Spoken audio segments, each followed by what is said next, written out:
of a short description of who you are. Okay, thank you. Maybe one last thought from Emmanuel. Yes, I personally didn't know there's a difference. Trying to Google it actually. It's okay. It's okay. It's all right. Totally okay. So, basically, a CV, in the easiest way to understand it, the difference between a CV and a resume. You know, a CV is like an academic diary, yeah, where you can include all your qualifications, your achievements, and certifications. Yeah, while a resume is a shorter version of the CV, which basically emphasizes on your skills, and it's actually short and used for applying for maybe a current position in an industry. Yeah. So some of the differences between CV and a resume include a resume is short. Let's say like one page is the recommended length of a resume, or if it goes too much, let's say 2 pages. Well, a CV is quite lengthy. It depends upon your experience and includes maybe a complete list of publications, your posters, your presentations. Yeah. So a resume basically, once again, is a short, straight to the point document created for the purpose of applying to a specific job. You should try to keep it as short as possible. And in 99% of the cases, you'd want to keep your resume to 1 page maximum. Yeah. If you have, like, let's say 15 years, 10 years experience, or believe that the extra information you can mention can add value to your application, you can make it 2 pages. Yeah. So in a resume, you only get to mention the aspects of your work experience and skills that are relevant to the job you're applying for. Yeah. And a good resume, it highlights specific contributions that you have made in your previous work and shows how your different skills can be useful to the position you're applying to, right? So some of the skills, some of the things that you can include in a resume include your full name, your job title, or the name of the position you're applying for. Your contact information is very relevant. So if the employers will like to get back to you after reading your resume, right? Then you can also include your resume summary or objectives, then your work experience, your education, some of the relevant skills that you have, some of the languages and proficiencies that you are good in, and also relevant certifications and interests, if any. Yeah. So about CVs, I know I once attended a talk for SheHacks. I believe, Margaret, you are in that meeting, right? Yes, I was. Yes. So there was a meeting hosted by SheHacks some time ago by a guy called Claudio Souza. He works at Safaricom as a HR person. He has been in the industry as a hiring manager for like 10 years experience. Since this meeting was like an impromptu, I didn't know what to share in this meeting, but I recall I had some notes I took in that session. So I'll basically be taking you through some of the notes that I took and that I feel they are relevant. You know, people have different thoughts. Yeah, those were Cloud's thoughts on a good CV. And you might find other people online on LinkedIn, on different kinds of blogs, talking about also different different CV formats, what to include, what not to include. I feel like the topic on CVs and resumes people have different thoughts. Yeah. When you read this blog, you might find someone tells you, okay, you should not include this and this, you should include this and this. So I feel like Cloud's talk was very relevant, and yeah, it was very relevant. And I'm just gonna share what I captured from the meeting. I'll share a link to, maybe I can put the link on the chat. I might not exhaust everything he talked about, but you can always watch the video. It's there on the SheHacks YouTube channel. It's about 2 hours long and still very relevant to date. I keep watching it every time I want to update my CV and stuff like that. So let me put the link on the chat. You can watch it later. Yeah, I've sent it. So I can proceed. So the first thing Cloud talked about is how you name your CV. Maybe you know, we received a lot of CVs from you guys, and there are a couple of things to note. How you name your CV is very important. Yeah. Think of it like this. You're applying for all of, okay, let's assume the 7 of you who are in this meeting are applying for a job in a certain company. And each one of you sends a CV with it written as curriculum vitae, CV, yeah, my CV, my personal CV. Maybe someone can tell us the danger or the risk of naming a CVs that way. Let's have an interactive session. What do you think, David Kangara? What do you think that what can happen when almost every person who is applying for the job names their CV as curriculum vitae or CV or my personal CV? What do you think can happen?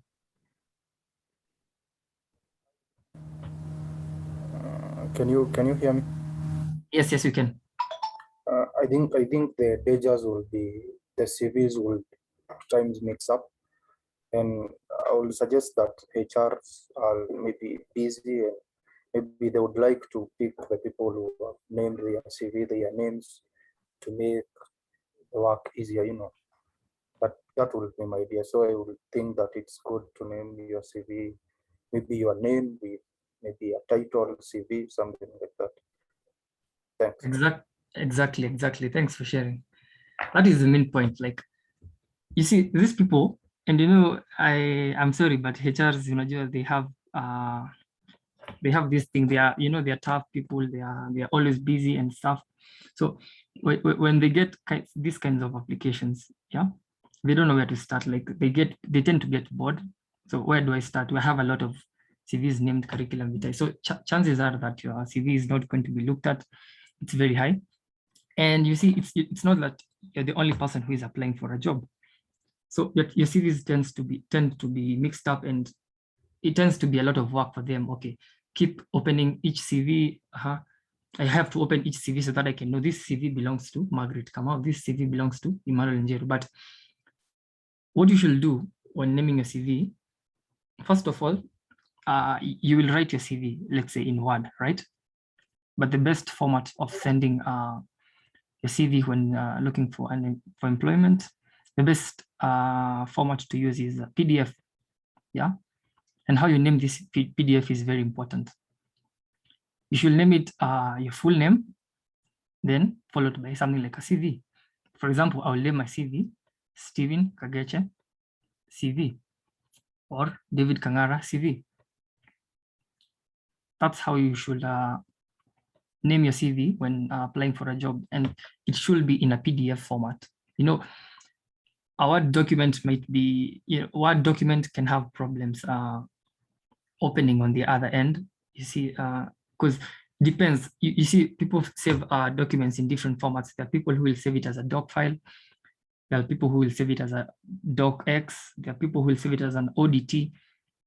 And some formats might or might not be able to open depending on what kind of machine really the other person is using, or how also the document renders on the other side. For example, if I try opening an ODT file created using Linux, I think it's ODT, yeah, created using Linux on Microsoft Word, it tends to render differently. But you see, PDF format is like a universal format and easily opens pretty much the same on all devices, regardless whether it's a phone, whether it's a PC.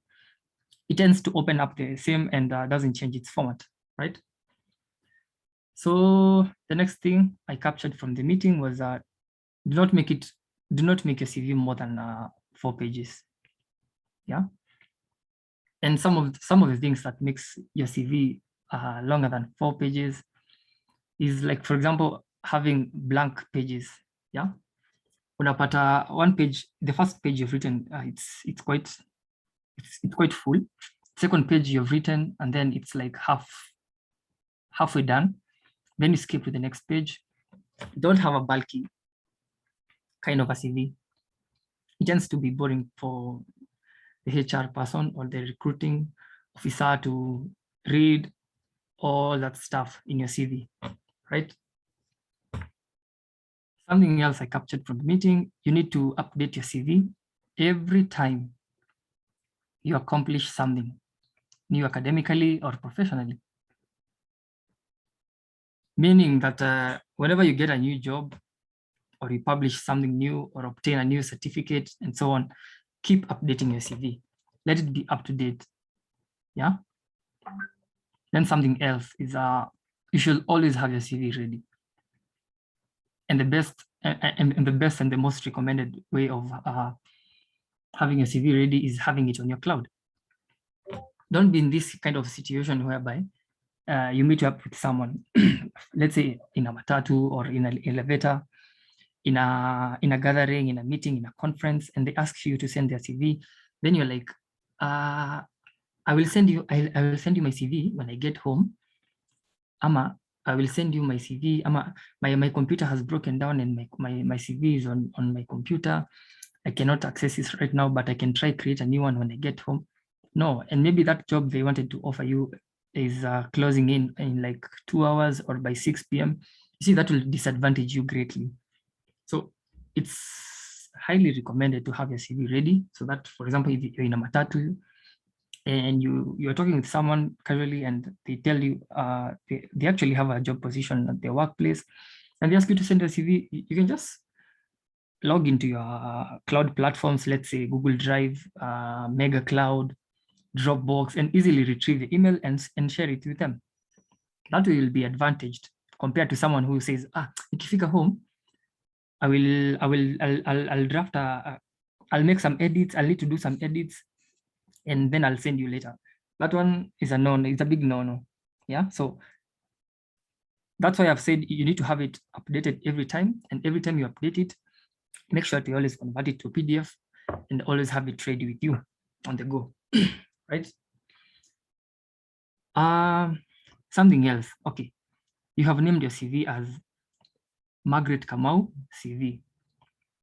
Now, when it comes to the contents of the actual CV, hapo juu kabisa, you will find most people that have submitted their CVs to us, they have indicated CV again on top of that document. You don't need to indicate CV again or curriculum vitae on top of your document when you've already named a CV as CV. We already know, like, okay, if you send that CV, that person is already that person already knows that, yeah, you have sent a CV. You don't have to repeat it all over again, writing a CV on top of your document, right? Then let's come to the actual contents of the CV. On top, you see, most people write full name, then they add their phone number, they'll put their age, they put their marital status, they'll put a lot of unnecessary stuff. Yeah, some of the things that are relevant in this case for you guys as cybersecurity professionals, some of the recommended things to include in your CV include your full name. That is one thing. You also need to include your phone number. That is very relevant. If I wanted to call you and ask you to come forward for an interview, or maybe to further our conversation on your job application, I will need to have your phone number so that I can call you. Yeah. And not just your phone number. You see, you can apply for a job, maybe at, let's say, Safaricom, and currently they're not in a position to, or they're not recruiting. Yeah. And you had included your phone number, and you're qualified, you're overqualified, and they will want to recommend you to probably some other companies, or maybe another company in another country, and you had indicated your phone number as 071234. It is very important to include the country code to your phone number. For example, I'll put my phone number as +254 712345678. That is how you should add your phone number.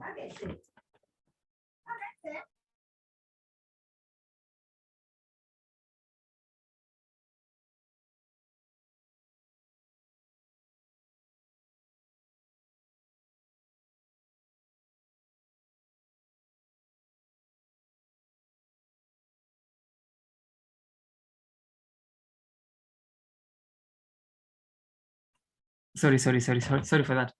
So your phone number should have your country code appended. It's very recommended. It's also very relevant if you are maybe not applying even for a job currently, or locally in the country. Maybe you're applying for a job in South Africa, you're applying for a job in Rwanda.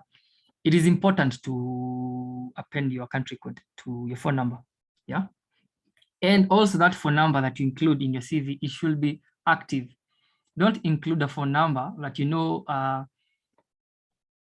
that is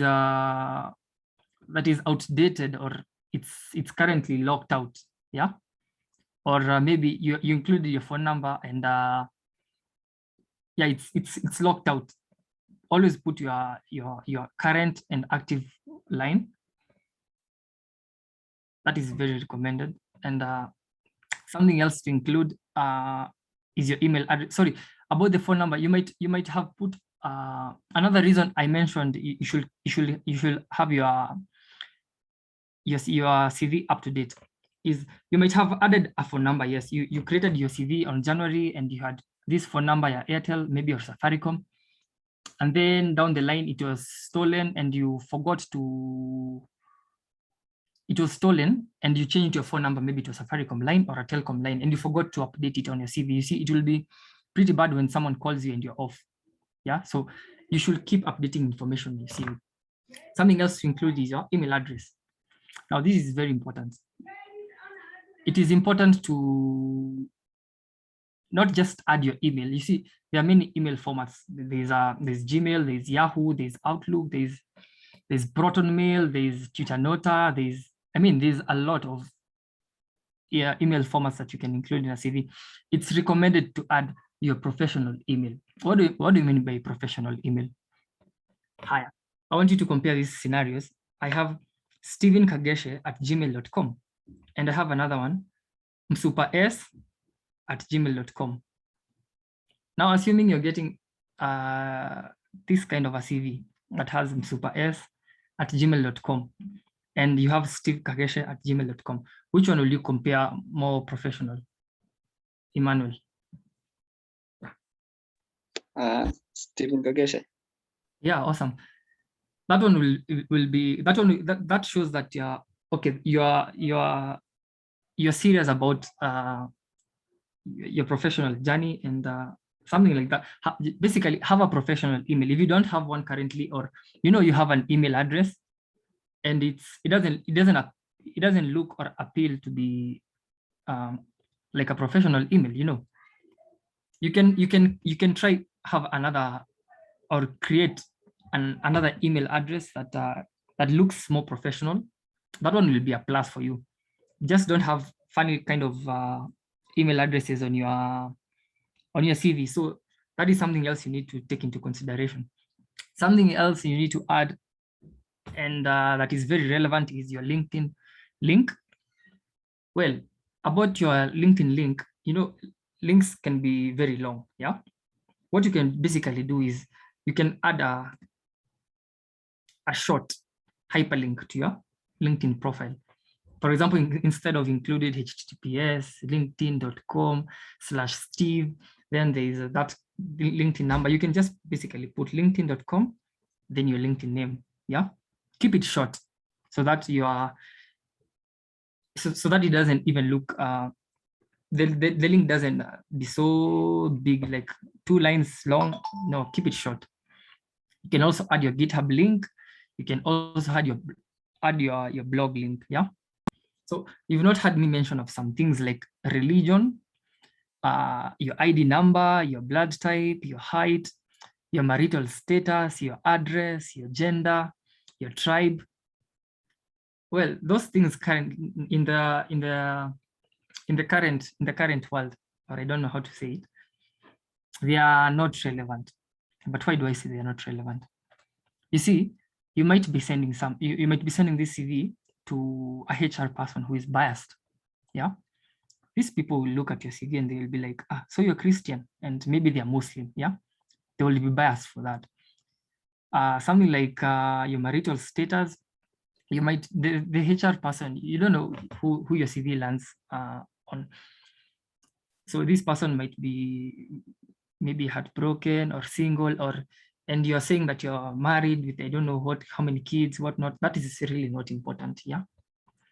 Your addresses doesn't matter. Your PO box, I don't know, 543. That also is not relevant. Your gender, this is a controversial topic. So if you put, sorry, let me admit someone.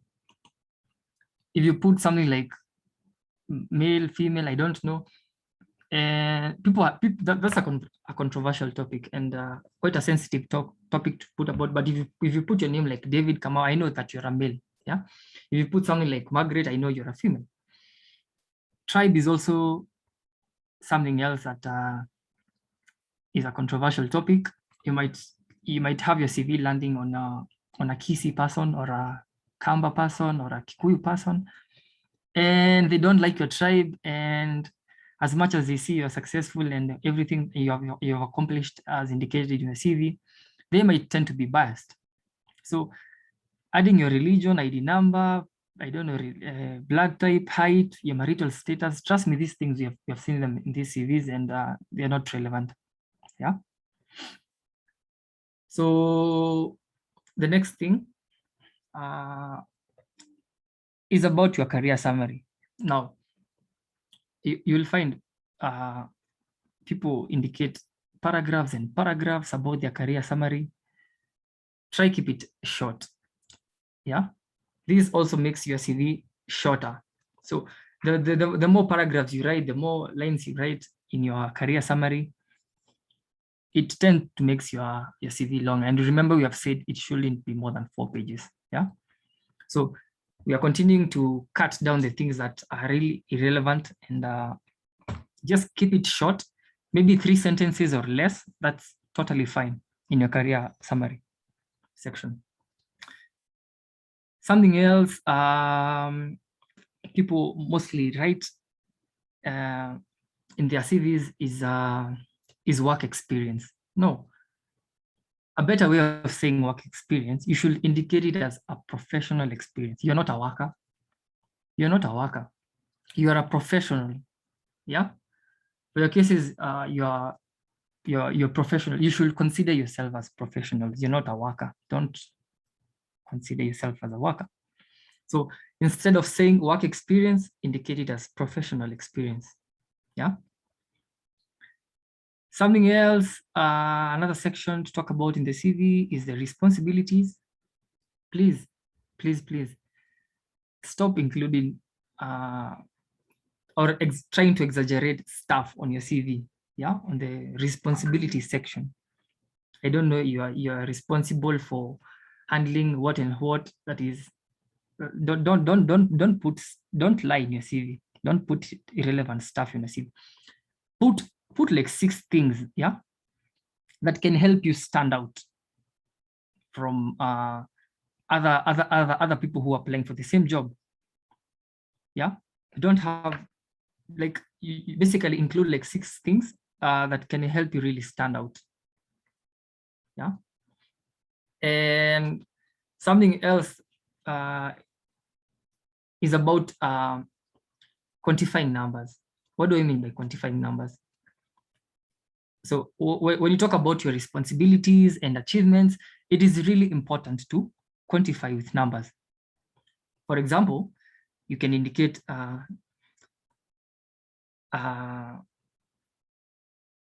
what can you see? You can say something like, I managed to reduce the number of threats by 13% in 3 months. Okay, that shows that, yeah, you have quite some experience. Or maybe something like you helped support 300 employees across 4 branches.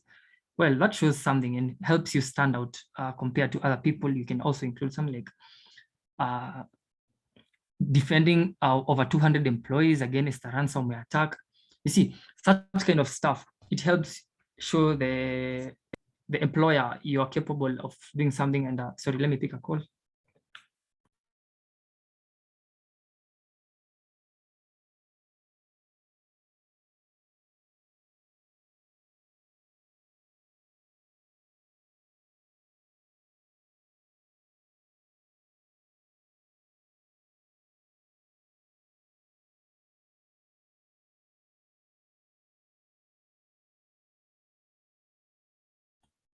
Sorry. Back to quantifying numbers. Yeah, it is really important to, whatever you indicate, for example, in your responsibilities and achievements, make sure you quantify it with numbers. That one really helps you stand out from the rest.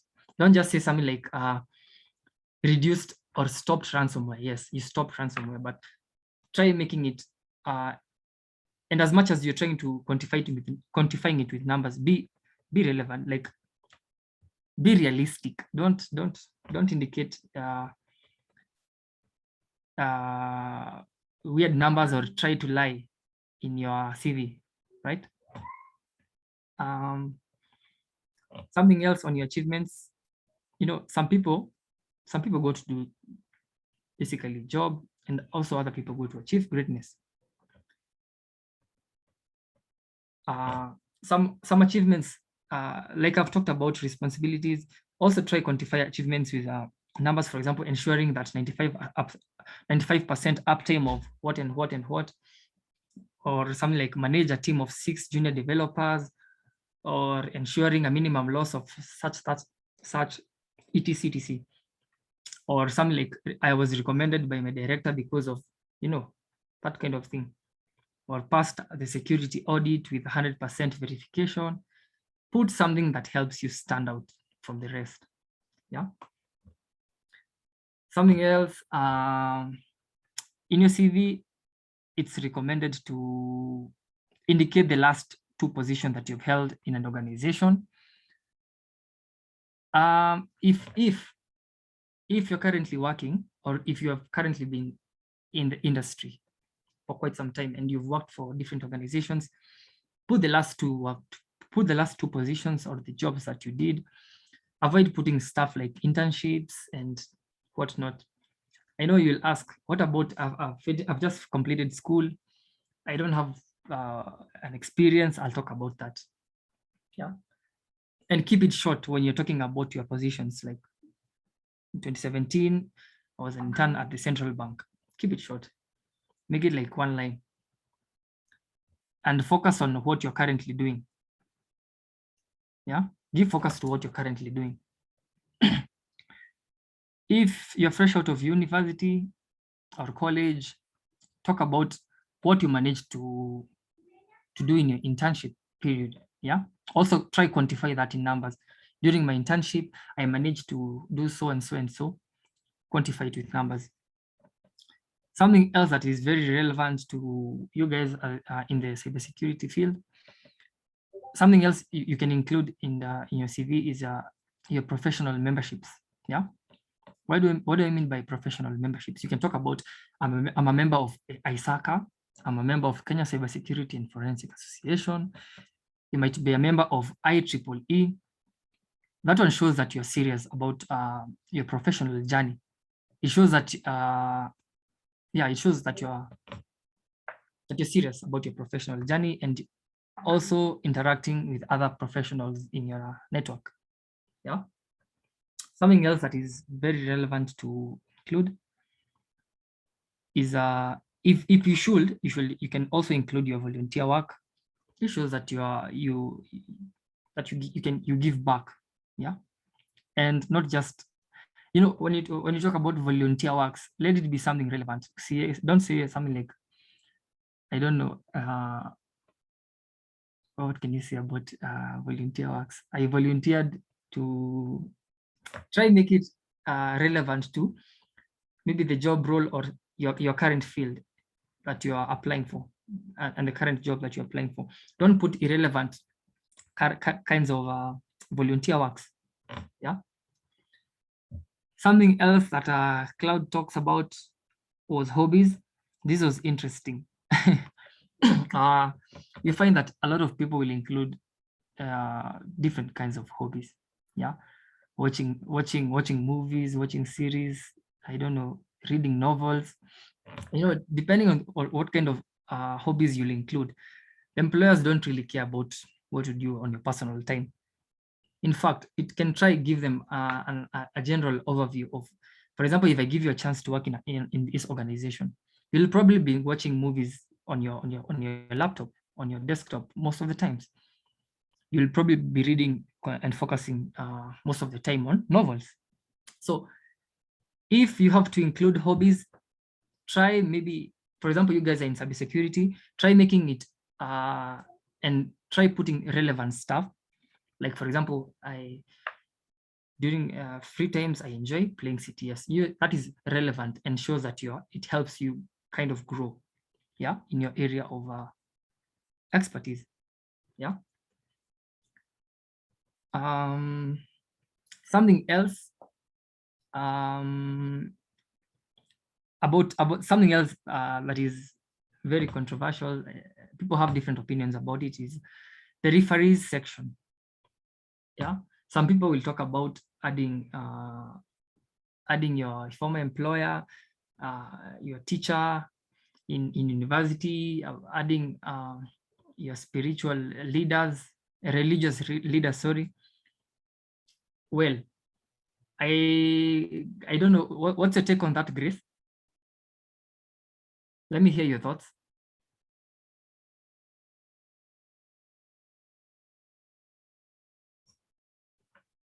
Grace? Well, I think these are people who can give more information about you. You have interacted with them at one point in time and they know you well. So we can have maybe 3. Let's say you've done your undergraduate or something like that, or a certification. Maybe your lecturer is relevant in this case. And in case you're working or you've gone somewhere for an attachment or internship, you can include your employer because they also know about your technical skills and what you can do pertaining to the job. Yeah. So like, let's say you're a friend or a family, I don't think it's good to include such people because they can give false evidence about you. And yeah, when you go to work, maybe the work that you applied for, you can't be able to do that work because these people give false information about you. So it's good to include professionals. Yeah, that's my take. Okay, thank you. Maybe Paul Kimani, what's your take on that?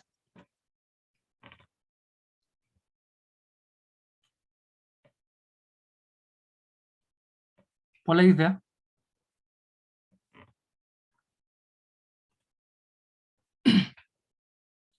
Philip, are you there? Yeah, I'm here. What do you think should be included in the referees section of your CV?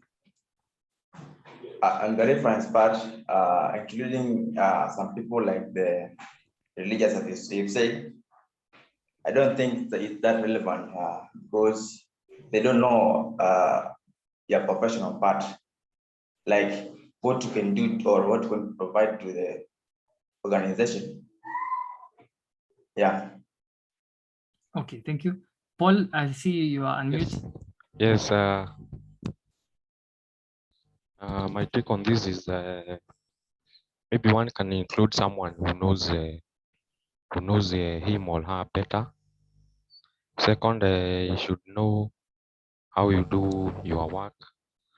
Maybe you are professional, well, how you perform your work and those stuffs. And if he is in school, maybe he's a teacher or maybe somebody is a staff, maybe he should know you better.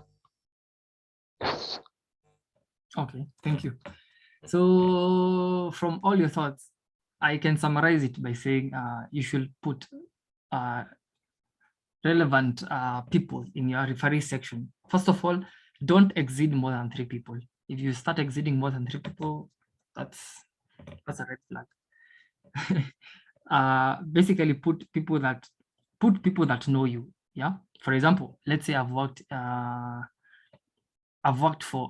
in different organizations for 2 years. Yeah. So what you can say, you can put, first of all, you can put your former employer as contacts there. You can also put, let's say like 2. If you worked in 2 organizations, you can put 2.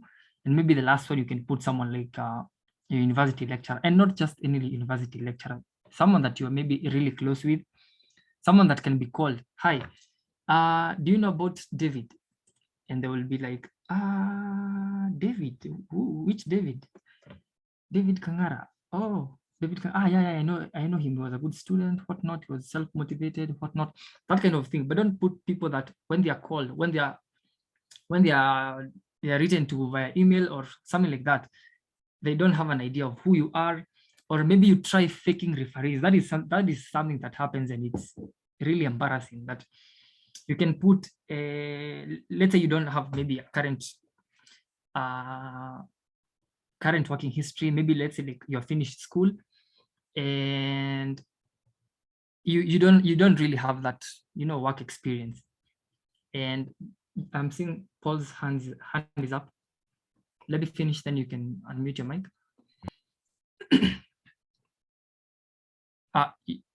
It's really embarrassing when you just put, or you just come up with someone's contacts, let's say, or you just pick someone's contacts from our website. Or for example, I say I have never worked in maybe Safaricom, then I put one of the referees as Claudia Souza, and their phone number and their email, and they are called, and they are like, we don't even know who that is. We have never had such kind of an employee in our organization. But automatically that disqualifies you, because it shows that you're lying in your CV. You're putting, if you can put such information that is false, probably all other content that you've included up there, your achievements, it can also indicate that you're faked, yeah, the rest of your information. So put relevant employees, people that know you, people that can attest that they know you, and they can give you they can give a good report about who you are, right? Yeah, Paul, your hand was up.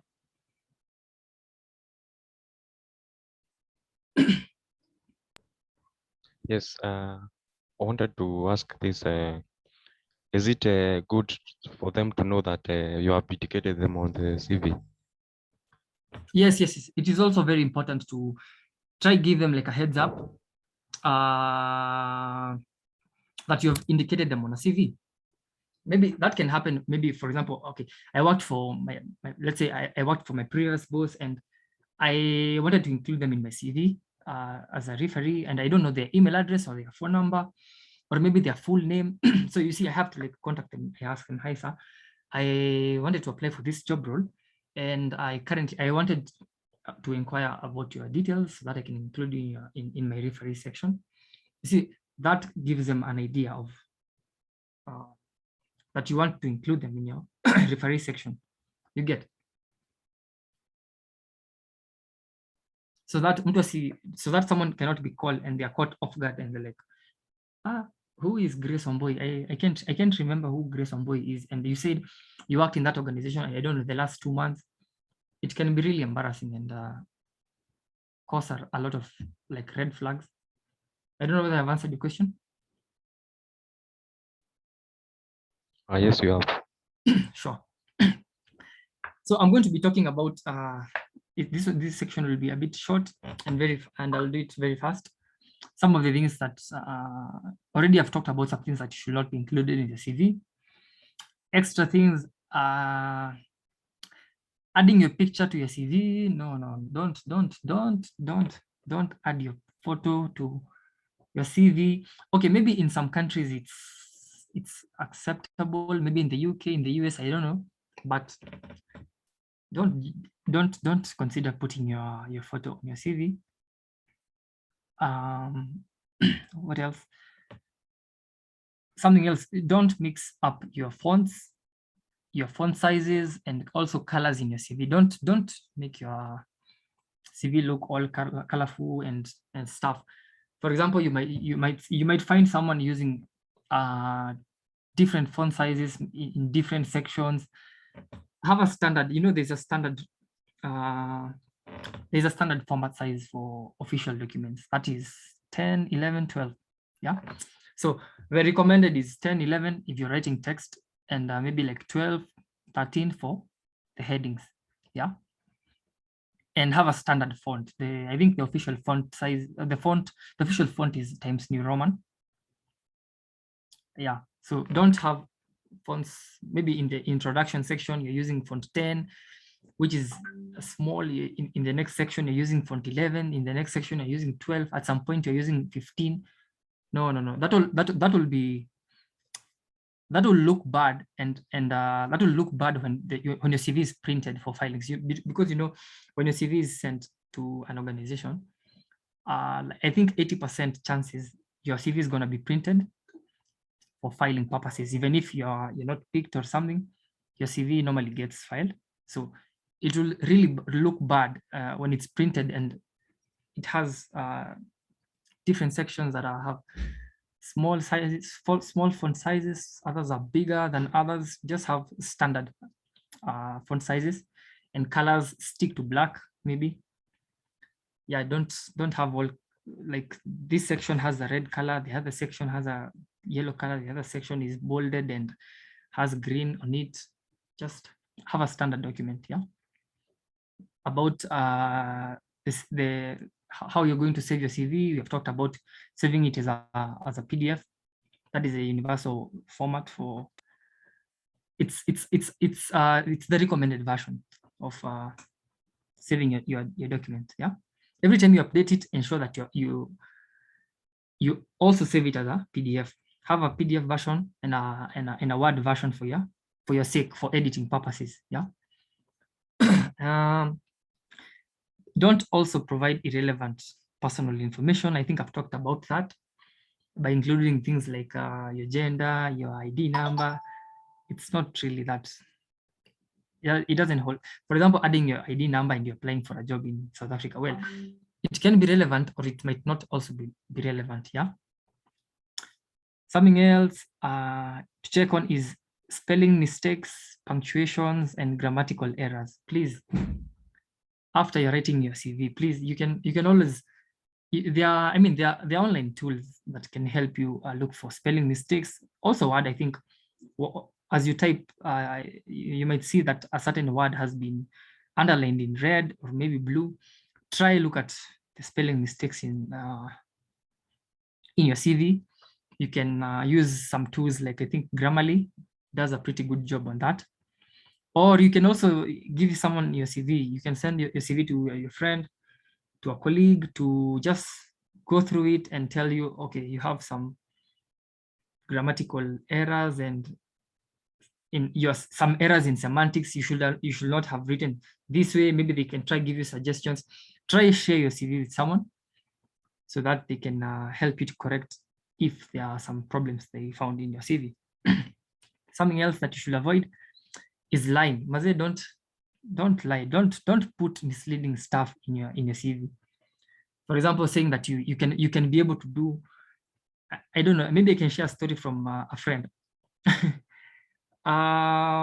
It was so embarrassing. They got a chance to, they had been given a chance to work in some organization. I won't say which one. So he wanted to jazz his CV with big stuff that maybe he can do.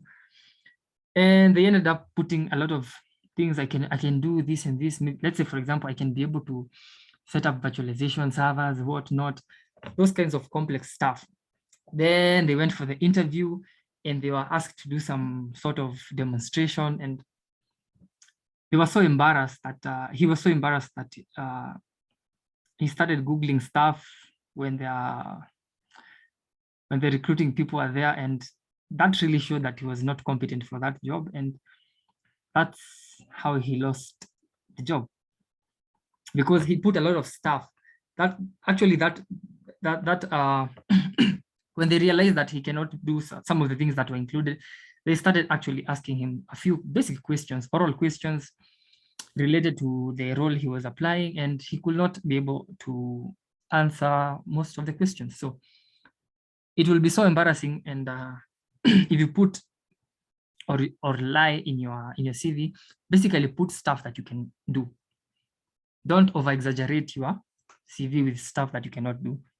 It will hurt you at some point. You can get that job, yes, by luck or by good luck. Yeah, you can get that job. Then when you're in that job environment, apparently you cannot even do some of the things that you talked about. Yeah. So please put correct and true information in your CV. Something else most people do, and this is not good, is putting negative comments about your former employer in your CV. Please don't do that. It really tells a lot about you. If I read, my former employer was what not, and maybe it's the same scenario happens in that organization you're applying for the job, it really tells a lot about you. So avoid such kind of I don't know what's the term to call it, but I don't know whether they call it slandering, but avoid negative sentiments and comments about your former employer. I think up to this point, those are some of the key things I managed to get from Cloud's session. Unless maybe someone has something else to add. Margaret, do you think I've left out something? You can add something. I believe we were with you in that session. Maybe you can add something that I've not talked about. Okay, I think you've talked about most of the things, but I think one thing that you may have left out is to ensure that your CV is ATS compliant. Sorry? To ensure that your CV is ATS compliant. Okay, maybe you can talk something about what ATS compliant means. Maybe not everybody can understand that. Okay, so I think let me try to explain it in like words that you'll get. Yeah. So you see, in companies, they have an application tracking system, so that is ATS. So to make your CV to be ATS compliant, it means that you have to structure it in a way that the ATS system will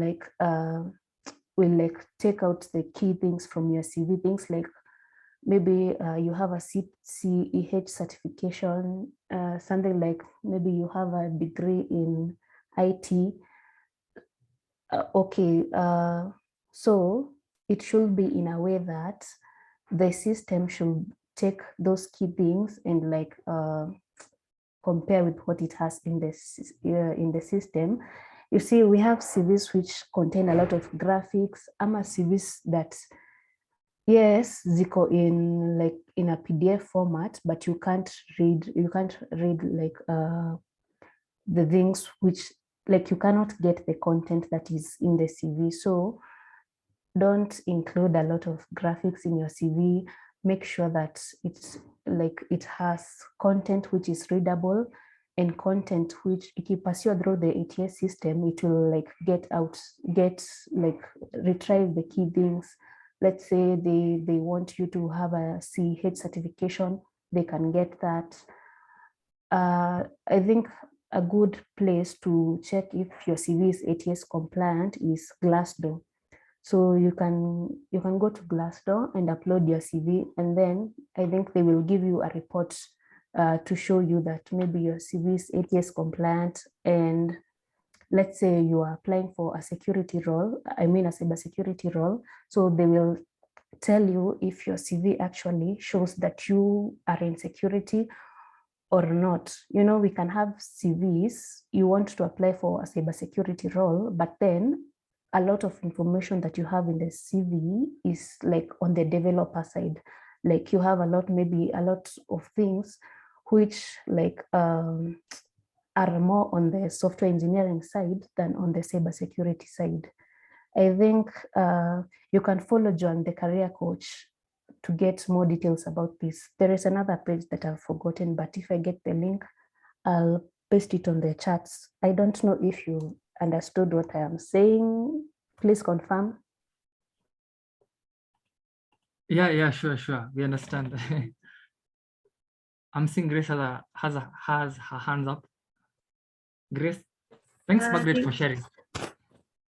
Thank you very much, Maggie, for that insight.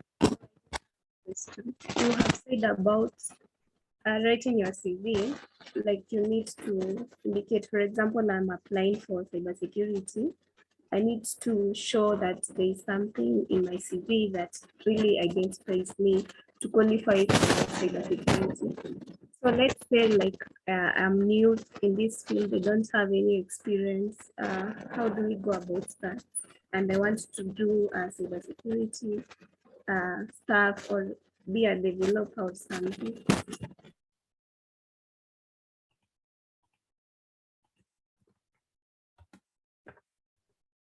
Okay, is that question for me or is it for Steve? It's for you.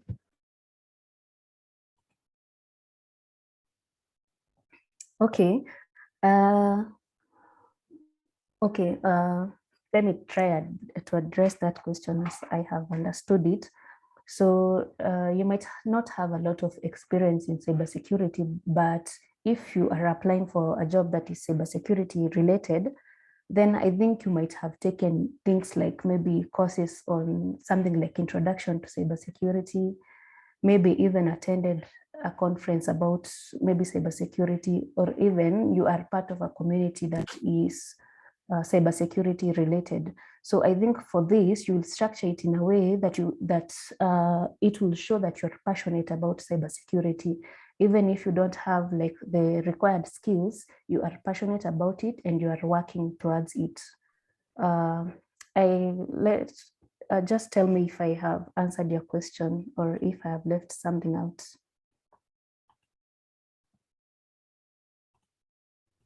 I think it's fine. Thanks. Anybody else maybe who has something to add on top of what we have talked about, or a question they can ask? Grace, maybe you can handle this section.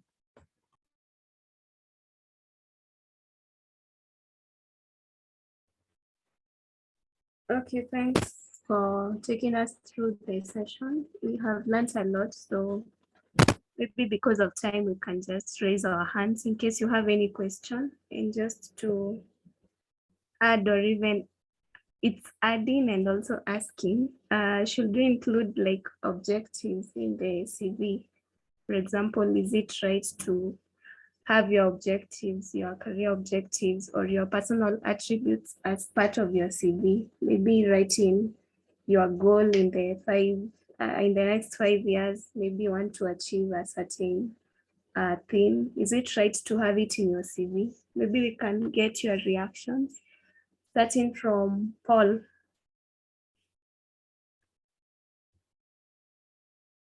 Paul, if you can get me, you can help us with that.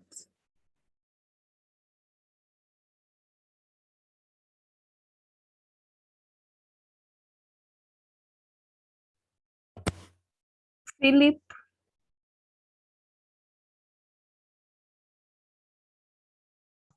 Yes, can you please pardon the statement or the question? Okay, I'm saying, is it right to include your objectives in the CV? For example, your career objectives, what you want to achieve, your goals, and so on. What is your take on that? Yeah, I think it is somehow important or relevant to include that, because it can kind of create some kind of image to your employer, maybe to know how far you can take his or his organization, or yeah. Okay, that's great. Maggie, your take on the same?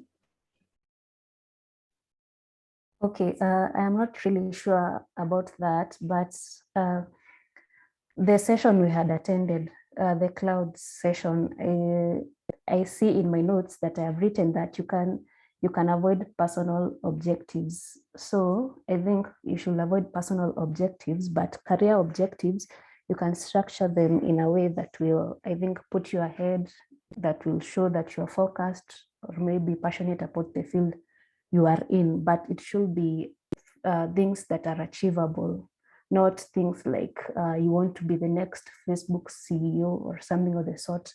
Just put things that are achievable. Okay, that's awesome. Steve.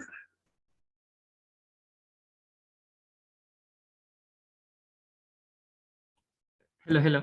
I think I will agree with Margaret. Cloud, in the link that I shared, the first link that I shared, if you watch at around the 40th minute, Cloud talks about personal objectives and career objectives.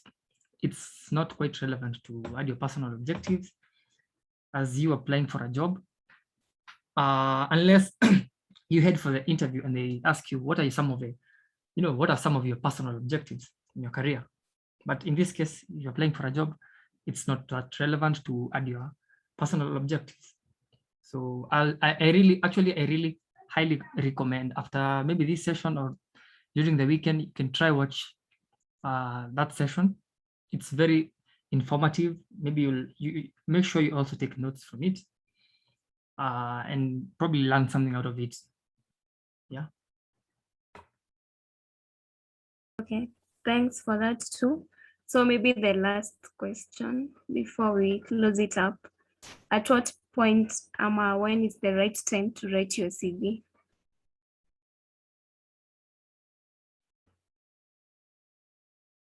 Emmanuel?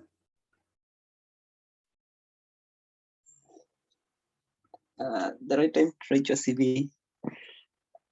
I think, okay, I think it's as soon as you finish college. Personally, I think I started writing as soon as I finished my college education. So I started drafting after the experiences that I had. So I think after college immediately, but I'm not so sure. Okay, Paul?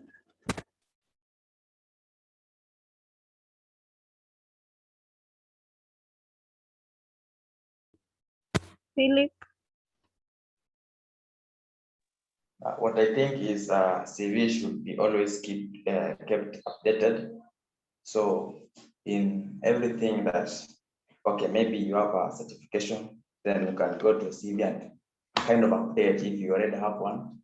And if not, you can, yeah, I think it's almost any time, like if you're for the one who is now in secondary school, I write one, maybe the education background, that is the primary level, the second level. So I think it's almost any time of, and should be always be kept updated.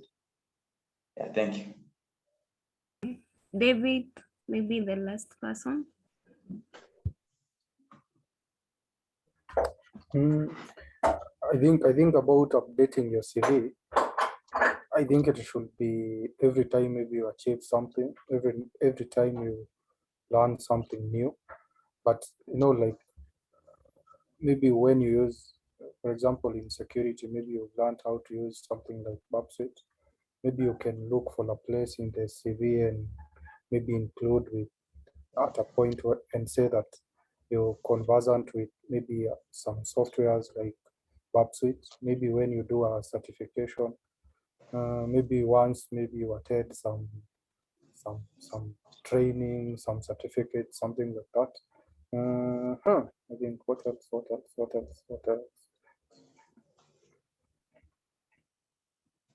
I think that's all. For that, maybe Philip, you can mute your mic.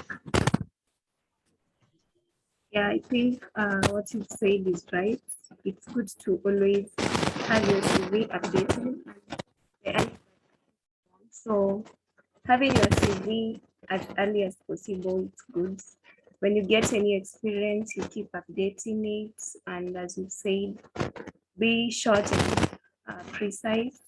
Let your CV portrays more about you, especially professionally. So someone can read your CV, and even without having to meet you physically, they already know who you are.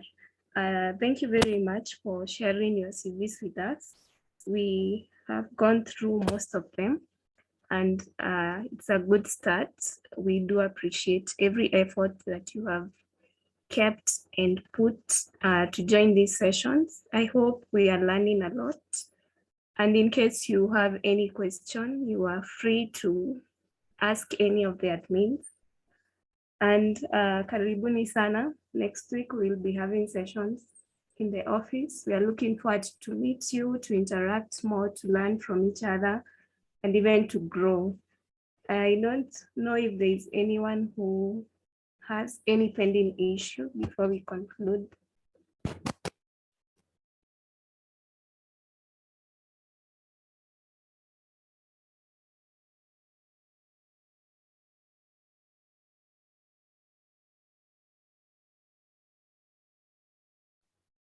Okay, silence means we are all well. I hope we have learned a lot. Thank you very much, Steve, and each and every person for this session. And before we conclude, maybe I'll ask Philip to help us conclude with a word of prayer.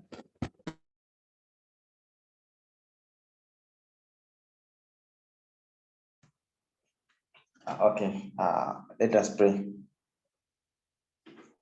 For the Lord, we thank you for the gift of life. We thank you, Jehovah, for protection as we've handled this meeting. Dear Lord, protect these volunteers, the sickness technologists, for helping us with the knowledge and helping us, Jehovah, to carry on with our career. We do pray and trust, believe. Amen. Thank you very much. Blessed